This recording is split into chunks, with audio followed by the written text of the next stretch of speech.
என்ன டேஸ்ட்டில் இருக்கியா? ஒரு காலத்தில் நான் தான் ஆடு மாடு மாதிரி மென்னு பார்க்குறவங்களாம் என்ன சொல்லுவாங்க, என்ன ஆடு மாடு மாதிரி சாப்பிட்ற, அதே மாதிரி தோரணில் நீங்களே சாப்பிட்டுருக்கீங்க. இப்படி ஒரு மனுஷனை பார்க்கும்போது சந்தோஷமாக இருக்குது. இந்த கொடிய நோய்களை தீர்க்கக்கூடிய ஒரு அருமையான பழம். கொடிய நோயில் வரக்கூடிய கட்டி, கொடிய நோயினால் தாக்கப்பட்டு விலங்கினம் அடைஞ்சவங்க, ஆறாத புண்கள், கட்டி இவங்கெல்லாம் அந்த பழத்தை நார்மலாக வாரத்தில் ஒரு 2 நாளைக்காவது சாப்பிடணும். நம்ம மண்ணில் என்ன விளையுதோ அந்தந்த மாதத்துக்கான விளையக்கூடிய அந்தந்த காய்கறிகள், அந்தந்த மாதத்துக்கான விளையக்கூடிய கீரைகள், அந்தந்த மாதத்துக்கான விளையக்கூடிய பழங்கள் சாப்பிட்டு வந்தோம்னா நோய் நொடி இல்லாமல் ஆரோக்கியமாக இருக்கலான்றது எத்தனை பேருக்கு தெரியும்னு எனக்கு தெரியல.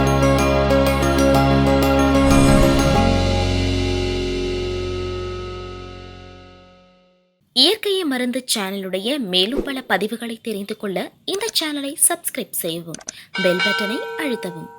மேலும் மருத்துவரின் ஆலோசனை பெற இந்த வீடியோவில் உள்ள எண்ணிற்கு தொடர்பு கொள்ளவும். இயற்கை மருந்து நேயர்களுக்கு வணக்கம். நம்முடைய அருகில் பாரம்பரிய சித்த வைத்திய மதிப்புக்குரிய செம்மணியாக இருக்கார். இன்றைக்கி கஞ்சி வைத்தியர் தோட்டத்தில் இருக்கும், மூலிகை வளம் நிறைந்த இடத்துல இருக்கும். சீத்தாவிலே நிறைய வகைகள் இருக்குங்க. அதில் முள் சீத்தா இருக்குது, ராம சீத்தா இருக்குது, நார்மல் சீத்தா இருக்குது, அப்புறமா ஹைபிரிட் சீத்தா இருக்குது, காட்டு சீத்தா இருக்குது. இப்படி நிறைய வெரைட்டிகள் இருக்குது. இதில் இன்றைக்கி முள் சீத்தா அப்படின்ற மூலிகையிலிருந்து என்ன மாதிரியான மருத்துவ தொகை மக்களுக்கு சொல்ல போகிறோம் தான் பார்க்கலாம் வாங்க. ஐயா வணக்கம். ஐயா வணக்கம் சார். ஐயா, இன்னைக்கு நம்முடைய முன்னாடி இருக்குது பார்த்தீங்கன்னாக்க முள் சீத்தா. இங்கே பார்த்தீங்கன்னாக்க தெரியும் நினைக்கிறேன். ஆமாம், நேயர்களுக்கு இது பூ. ஆமாம். அப்புறமா இது காய். பாருங்கள், நான் உங்களுக்கு காமிக்கிறேன்.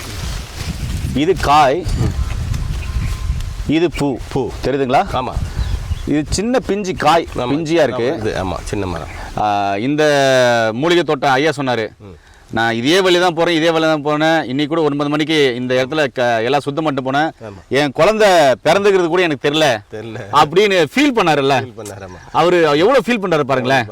அந்த ஃபீல் அவருக்கு தான் தெரியுது. அது நான் இன்னைக்கு உணர்ந்தேன். கண்டிப்பாக. அதே மாதிரி பார்த்தீங்கன்னா முள் சீத்தா இருக்குது, அதனுடைய பூ இருக்குது. ஐயா சொல்லுங்க ஐயா, இதை பற்றின முழுமையான தகவல் நீங்கள் சொல்லுங்க ஐயா. இப்போ அந்த நீங்கள் கையில் காட்டுற அந்த முள் சீத்தா காய், இது சின்ன பிஞ்சு இன்னும் பெருசாக பழுக்கிறப்ப அதை எடுத்து நார்மலாக இது பண்ணி சாப்பிடுவாங்கல்ல.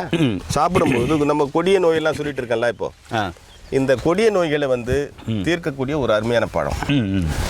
கொடிய நோயில் வரக்கூடிய கட்டி, கொடிய நோயினால் தாக்கப்பட்டு விலங்கினம் அடைஞ்சவங்க, ஆறாத புண்கள், கட்டி இவங்கெல்லாம் அந்த பழத்தை நார்மலாக வாரத்தில் ஒரு 2 நாளைக்காவது சாப்பிடணும். சாப்பிடும்போது நோய் எதிர்ப்பாற்றலை கொடுத்து உடலுக்கு நன்மை செய்யும். நார்சத்து நிறைந்த ஒரு பழம். உடல் இருக்க தேவையில்லாத வைரஸ்களை கொல்லும், ரத்தத்தை தூய்மைப்படுத்துன்னு சொல்றீங்க. தூய்மைப்படுத்தும். ஐயா, என்னுடைய கேள்வி என்னன்னா, நிறைய பேருக்கு உடல் உஷ்ணம் அதிகமா இருக்கு. இது சாப்பிடும் போது புளிப்பு சுவையாவும் இனிப்பு சுவையா இருக்கும். அந்த உடல் உஷ்ணத்தை குறைக்குது, பித்தத்தை போகுதுன்றாங்களே, இது எப்படி சாப்பிடலாம்? அதுக்கு பார்த்தீங்கன்னா, இதை சாப்பிட்டுட்டு இந்த பழத்தை கொஞ்ச நேரம் கழிச்சு பித்தம் அப்படியே கம்ப்ளீட்டாக குறையணும்னு சொன்னால் ஒரு 1/2 டம்ளர் மோர் குடிச்சா போதும். பித்தம் கம்ப்ளீட்டாக குறைஞ்சிரும். அந்த சூடு மேலோங்காத பார்த்துக்கும். அந்த மாதிரி ஊரில் நார்மலான பாடிக்காரங்க பால் சாப்பிடலாம். ஐயா, இதை கசாயம் வச்சு குடிக்கலாம் அப்படின்னு சொல்லிட்டு இந்த மூலிகை வளம் நிறைந்த ஐயா சொன்னார், கஞ்சி வைத்தியர். உண்மை. இது கசாயம் வச்சு குடிக்கிறதுனால ஏற்படக்கூடிய நன்மைகள்? ஆமாம், ஒரு 5-10 இலை எடுத்துக்கலாம். ஒரு ஆளுக்கு, ஒரு நபருக்கு இப்படி பிச்சை எடுத்துக்கலாம். ஒரு பிச்சு ஒரு 5 இலை எடுத்துக்கலாம். இப்படி 5 இலை எடுத்துட்டு லேசாக கையிலேயே கட் பண்ணி ஒரு 2 டம்ளர் தண்ணியில் போட்டுட்டு அதில் பார்த்தீங்கன்னா இதை ஒரு 1/2 ஸ்பூன் சீரகம் போடலாம். சீரகம் போட்டு நல்லா கொதிக்க வச்சு வடிகட்டி சாப்பிட்டு கொண்டு வரும்போது அதே போல் கொடிய நோய்களான பெரிய நோய்களை கட்டுப்படுத்தக்கூடிய ஒரு அருமையான கஷாயம் இது. அந்த பெரிய நோய் உள்ளவங்க தொடர்ந்து 1 மாதம் முதல் 2-3 மாத காலம் சாப்பிடலாம். உடலுக்கு எந்த தீங்கும் இல்லை. உடல் ரத்தத்தை சுத்தம் பண்ணி எல்லா உள்ளுறுப்புகளையும் ஆர்கன்ஸ்களையும் அதை கிளியர் பண்ணக்கூடிய ஒரு அருமையான மூலிகை தான் இது. சாப்பிடக்கூடிய மூலிகை தான், ஒன்றும் பயம் இல்லாத சாப்பிடலாம். இது சாப்பிடக்கூடிய மூலிகை. ஆமாம், பாருங்க, சாப்பிடுங்க ஐயா. என்ன டேஸ்ட்டில் இருக்குய்யா? ஒரு காலத்தில் நான் தான் ஆடு மாடு மாதிரி மென்னு பார்க்குறவங்களாம் என்ன சொல்லுவாங்க, என்ன ஆடு மாடு மாதிரி சாப்பிட்ற, அதே மாதிரி தோரணில் நீங்களே சாப்பிட்டுருக்கீங்க. இப்படி ஒரு மனுஷனை பார்க்கும்போது சந்தோஷமாக இருக்குது. என்ன டேஸ்ட்டில் இருக்குய்யா? சார், இது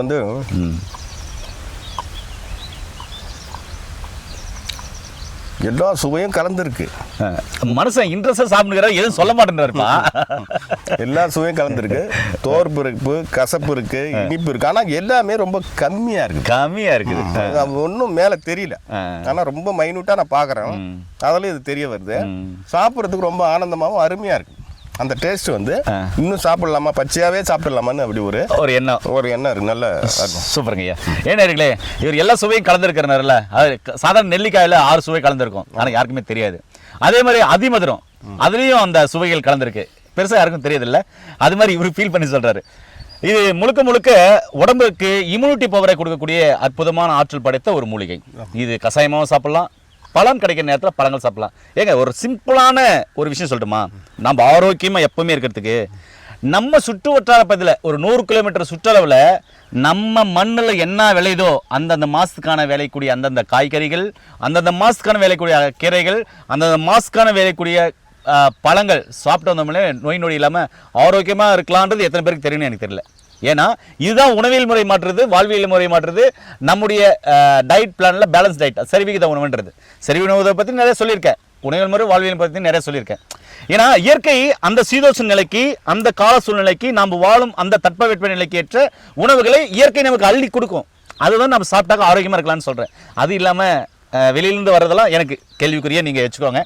ஓகே ஐயா, ரொம்ப அற்புதமான தகவல் சொல்லியிருக்கீங்க. மீண்டும் இன்னொரு அருமையான பதிவில் உங்கள் அனைவரும் சந்திக்கும் வரை உங்களுக்கு விடைபெறும் குடும்பத்தில் ஒருவனாக உங்கள் அன்பு சோனாரிதாஸ். நன்றி, வணக்கம். வணக்கம் ஐயா.